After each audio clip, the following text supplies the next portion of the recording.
Well, hello, everybody. It's Dr. Hank, and welcome to the Dr. Hank Show. And you know what we do here? We help you be, do, and have more, and especially in focus with real estate. And today, we're going to show you on how to get $1 million and how to raise $1 million. And the reason why is because I have one of America's top investors here, and in fact, his podcast, How to Raise Capital 101, the easy way.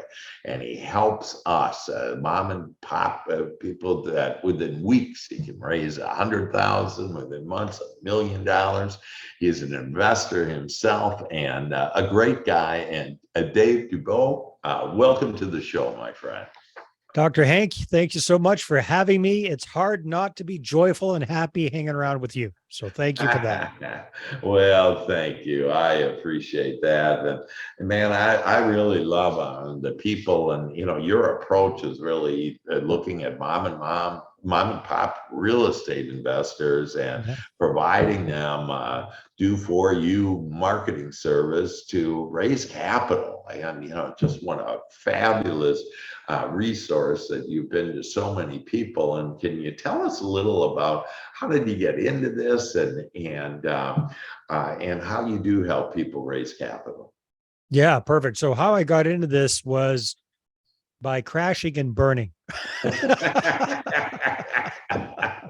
I know the feeling. So Dr. Hank, there are so many real estate gurus out there, and there have been for so many years, talking about other people's money and raising capital and all this kind of stuff, but they tend to lack specifics, or they tend to be very, very high level for doing syndications and all that kind of stuff. Yeah. But I'd noticed a real lack of information about how to get started with raising capital. So again, that's why we really focus on what I call mom and pop real estate investors. Okay, great. Who have self-financed their first 1, 2, 3, 4 deals. They've run out of cash, run out of credit. Now they're stuck. They can't buy any more property because they don't have any more capital. So that's exactly where I was a while ago. Yeah. About when was that? Probably around 2010. Yeah. I was doing single family home type deals at that time. I'd self-financed my first couple of properties, like everybody else, run out of cash, run out of credit. And that's when the perfect deal landed in my lap. That's what, but I didn't have all the tools that you have there for, hurting my thoughts into things at that time. That's for sure. So I'd heard some stuff out there by these gurus saying, hey, you know what? If you find a good deal, the money will magically find you. But I didn't really connect the dots there on how to do that. So I found this great deal, and I'd heard this stuff, but I knew I was going to have to do something, right? I was going to have to take some action. So I'd also heard some other gurus say, hey, if you want to raise capital quickly, it's pretty easy. All you have to do is pick up this little device, this telephone, and start calling people and asking them to invest with you in your deal. So that's called cold calling. Some people call it dialing for dollars, all this kind of stuff. So I didn't have much experience doing that, Dr. Hank, but I thought, hey, I'll give it a try. Leonardo DiCaprio made it look like a lot of fun on The Wolf of Wall Street. How tough could it be? So I picked up that phone, very quickly got rejected. Ooh, that kind of hurt. That stung. Picked it up again, rejected. The phone kept getting heavier and heavier, heavier. And the rejection kept hurting more and more and more. Yeah. So, I'd love to say I did hundreds of calls and grinded it out and raised money. I didn't. I probably did a dozen, maybe 15 of these cold calls, got rejected every time, and quit doing it. I only had a couple of weeks to come up with I think I needed to raise like $85,000. I had the property under contract.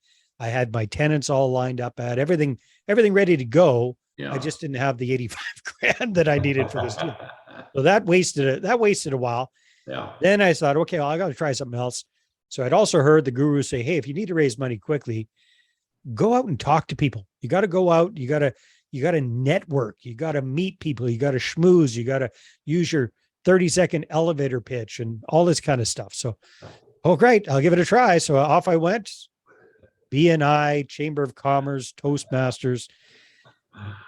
tried raising capital that way, schmoozed my way through, and no surprise, 2020 hindsight, raised absolutely nothing but a bunch of eyebrows. That's all I raised. People give me a weird look, but who is this guy and what? He's trying to hit me up for cash. I don't even know him.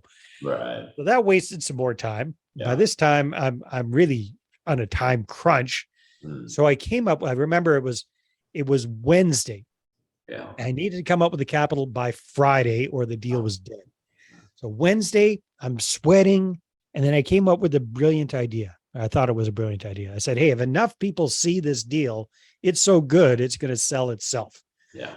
So I did one smart thing, and that was I put together a list of everybody I knew. And then I did one very dumb thing, and that is I spammed everybody with my deal.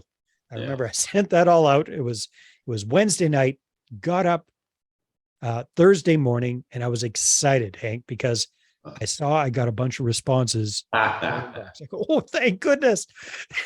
Just under the wire, I'm going to raise this money. Yeah. Then I started reading the responses. They pretty much all said, I know this is family friendly, so I'll keep it family friendly. But they basically all said, Dave, I haven't heard from you in forever. And here you are hitting me up for cash for a deal. Take a long walk off a short dock. Let's say it politely that way. Deal blew up in my vase. I did not raise the money. Wow. I live in a pretty small city, so I got some serious egg on my face because I had this tenant lined up for the property. They already gave notice where they're living.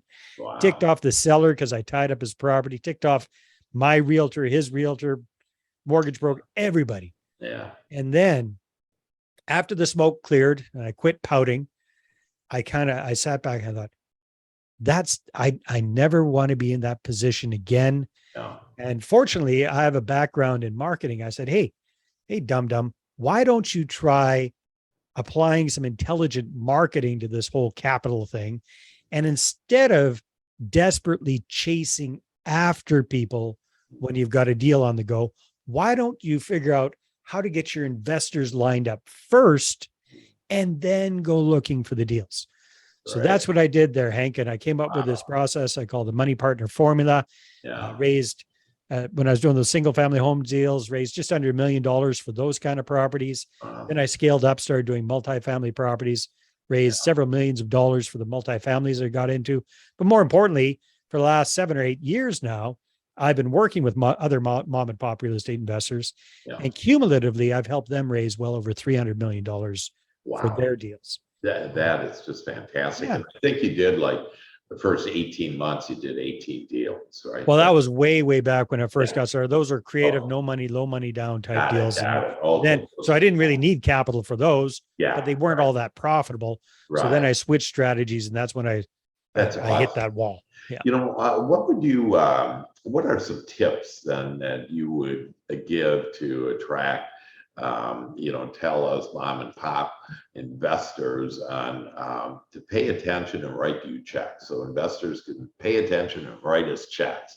Yeah. What are some tips on that? Yeah. Well, basically, you really need to laser focus. And I know, Dr. Hank, I know you're all about really focusing your mind on what you want. So what we need to do when we're first getting started with raising capital is create a target group of people that we're going to laser focus in on.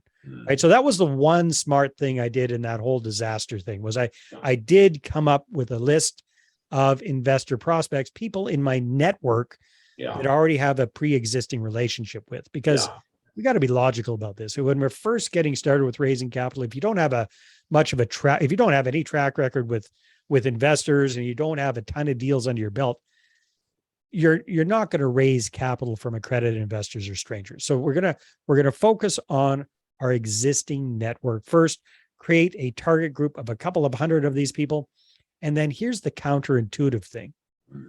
We're actually going to start the conversation outside of real estate investing.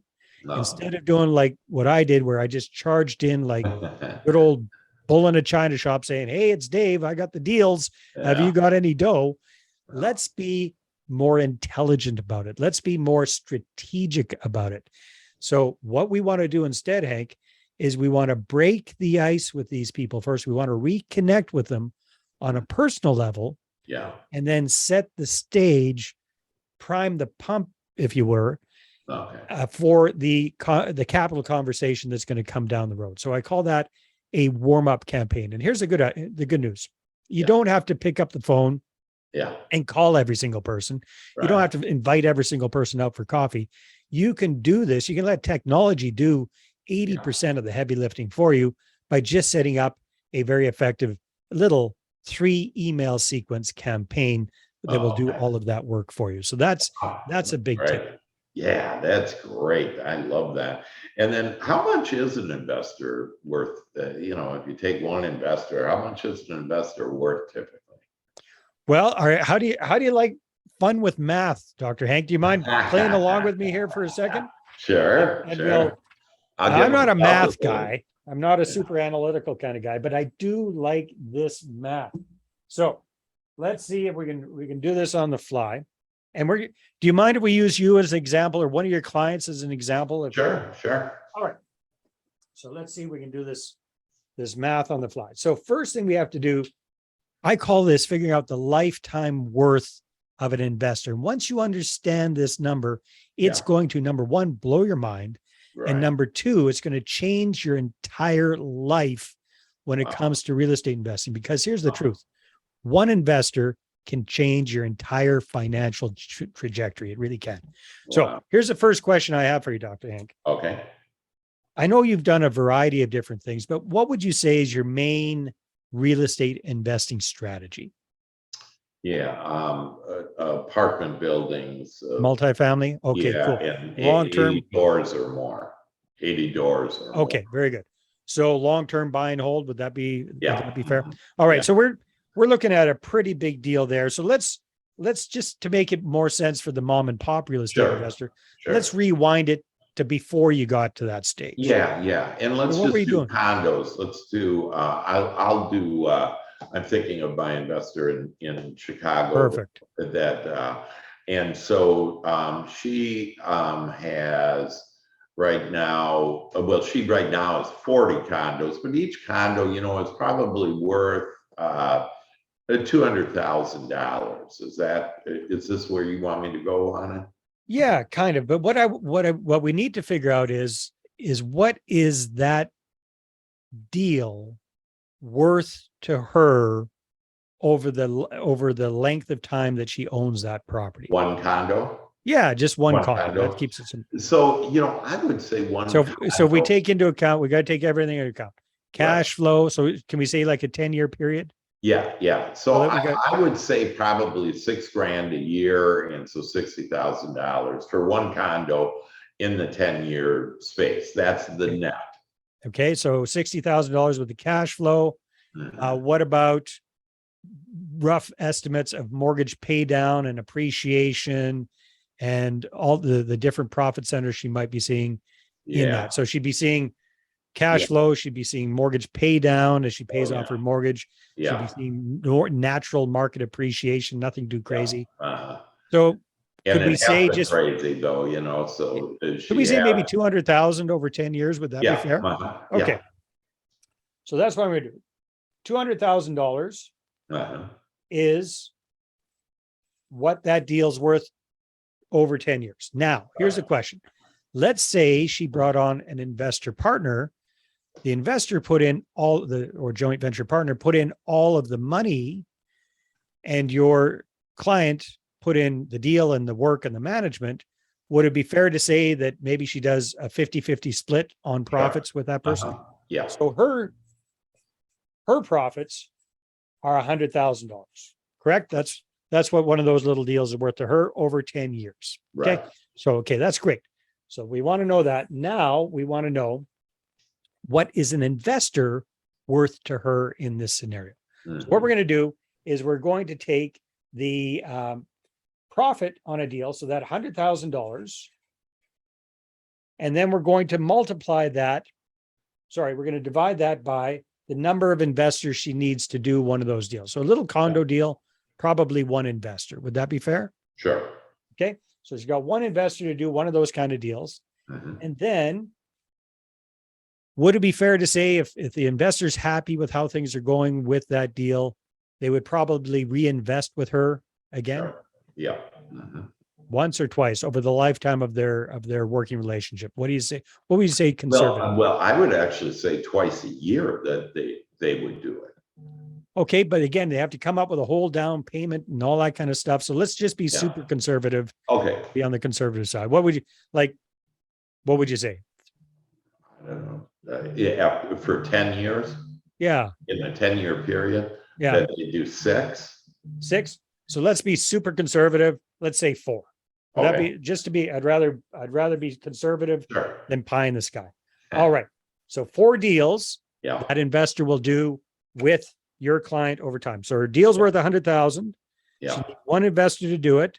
That investor is going to do 4 deals with her over time. So that's starting to get exciting. Yeah. Now, here's the next question. If she does a good job, do you think she might get some referrals from that investor to the investor's network? Sure. Yeah. Yeah. So, what's your best guess? You've been in business for a long time. How many referrals do you think she might be able to get very conservatively? Well, again, we're looking at a 10-year span. Yeah. In the 10 years, so a conservative one would be, I mean, at least one a year. So 10 Yeah. referrals. 10 referrals easily. Well, I'm going to chop that down. And let's say she only gets 2 referrals from that investor in the 10 years. Oh my God. Okay. Yeah. Okay. Yeah. All right. So let's help me with the math here, Dr. Hank, because it Yeah. starts to get, so we Yeah. got $100,000, what the deal's Yeah. worth to her, Yeah. divided by one investor to do that kind of a deal. So we're still at $100,000, right? Multiplied by 4 deals the investor will do with her over 10 years. Okay. That brings us up to what? $400,000. 400,000. Okay. And then she gets 2 referrals from, actually, no, it's even more than that, because if that 2, investor really, refers 3. 2, it Right. actually, yeah, exactly. Yeah. That's why I'm Sure. asking for help with the math there. Times 3. Yeah. Equals Times 1.2 1.2 what? million What? dollars. $1.2 million. Yeah. That's what one investor is worth to your client Mhm. over the lifetime of them working together. And that is a mind-boggling number. That's just one investor. Imagine if she gets 2 or Right. 3 or 4 investors on Right. board. That's Yeah. what I call the lifetime worth of an investor. And that can absolutely transform your life and your business. Yeah, yeah. See, and even with that investor that I have that she created, I helped her because I'm coaching with her. That I helped her attract a broker that got her good deals. So like these are a lot of deals, and then a broker that could lease out these condos. And so it's really just an ideal scenario where Yeah. if she would, get those investors, she could do as many of those as she wanted. And investors, it would just blow it up, and Oh, for sure. she'd have 100 million or whatever, that number is. So that is incredible. So just to, what would be a way, what's one tip, one technique how do I get that one investor? Or, I know that your a podcast, which is like about America's top newest podcast on how to raise capital 101 show. Is that the show that people should go to understand this, or how? Yeah. Yeah. Because it's hard to unwrap the whole process in a Right. 10 or 15 minute conversation. So yeah. So if people want to find out more about what I call my money partner formula, this whole Yeah. 9-step process from Mhm. going from 0 to raising your first 6 figures in a matter of weeks, and even 7 figures in a matter of months. Yeah. And that's what the podcast is all about. It's called Yeah. How to Raise Capital 101 Show. So wherever you're listening to this wonderful podcast, you can probably find mine, or you can go directly to the website, raisecapital101show.com. You can Hey. find it there as well. That's fantastic. Well, that's great. And so again, I know you gave us some tips on, going people and kind of don't approach them the direct way. And people Mhm. know that. Do you have one thing? How can I get, because now we're all enticed here, Yeah. Dave, that we want the 1.2 million, right? How can I get, what's the easiest way for me to get one investor like that to buy a condo? Well, it's like anything, Dr. Hank. I recommend, anyhow, Yeah. that we don't just think about one investor. We think about a process for getting investors on a regular basis. And like Love anything it. in real estate, you have to start with a foundation, right? Yeah. So you have to kind of get that foundation solid, get things ready to go, and then you start the marketing. So my whole goal is, instead of us chasing after people like I was trying to do back in the day, Yeah. let's Right. turn it around and let's get them chasing after us in a good way. Okay. Or at least let's get them coming to us. Let's get Yeah. them Yeah. showing some interest, showing some curiosity. So the best way I've seen to consistently raise capital is with effective capital marketing. All right. So I call this constant and consistent edutaining communication. And I can tell, sir, that you are, whether you know it or not, you're already a master of this. So, what is edutaining communication? It's a little bit educational and hopefully a little bit entertaining, right? That's what it's all about. It's edutaining. I So, love it. yeah, that's the tip. And then you shake it up just like you do. So it's not always the same thing. It's not always just emails. Sometimes you got a Yeah. video, sometimes a blog post, sometimes a newsletter. So something's coming out from you to your investor database at least once a week. Yeah. Short, sweet, edutaining with a clear call to action. Hey, if you'd like to find out more, click on the link below, pick a day and a time, book it, and let's have a conversation and see how this can work for you. So you just I love constantly. it, Dave. I love it. And I love that edutaining that. I wish I invented that. I can't remember who did, but it's a beautiful term.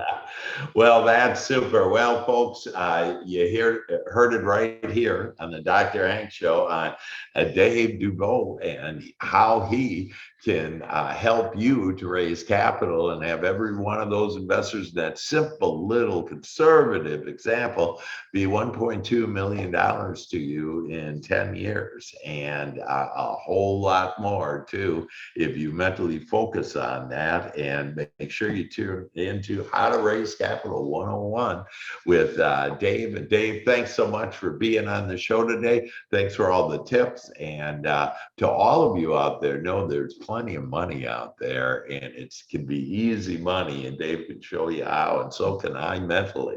Dave, thanks again for being on the show. Thank you, Dr. Hank. It's always a pleasure. I appreciate it. Okay, thank you.